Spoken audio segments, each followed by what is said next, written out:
ليلۃ القدر میں کیا دعائیں مانگنی ہے؟ دو دعاؤں کو فوکس زیادہ کرنا ہے. ایک ہدایت اپنے لیے بھی، اپنے ماں باپ کے لیے، بیوی اور بچوں کے لیے، اپنے بہن بھائیوں کے لیے اور ان کے ازواج اور ان کی اولاد. یہ آپ کا فیملی بھی کیا ہو گئی؟ کمپلیٹ.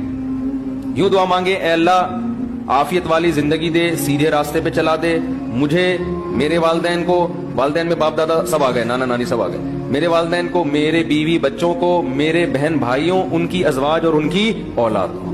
ازواج میں شوہر اور بیوی دونوں آ گئے ہیں، تو یہ آپ کی فیملی کیا ہو گئی؟ کمپلیٹ.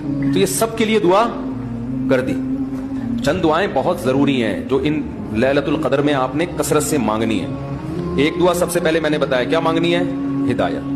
بلکہ اس سے بھی پہلے اپنے گناہوں کی مغفرت، کیونکہ گناہ دعا کی قبولیت میں آڑ بنتے ہیں. اللہ کہتے ہیں تو میری تو کچھ بھی نہیں مانتا اور اپنی مجھ سے منوا رہا ہے.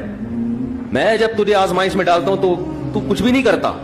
تو پہلے اللہ سے معذرت کر رہے ہیں، معافی مانگے. جو میرے گناہ ہو چکے معافی چاہتا ہوں، میں اقرار کرتا ہوں میں غلط ہوں، تو میرے گناہوں کو کیا کر دے؟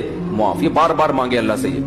یہی ہے انک عفو تحب العفو فاعف عنا. اور دل میں نیت کریں اللہ میں تجھ سے وعدہ کرتا ہوں آئندہ میں گناہ نہیں کروں گا.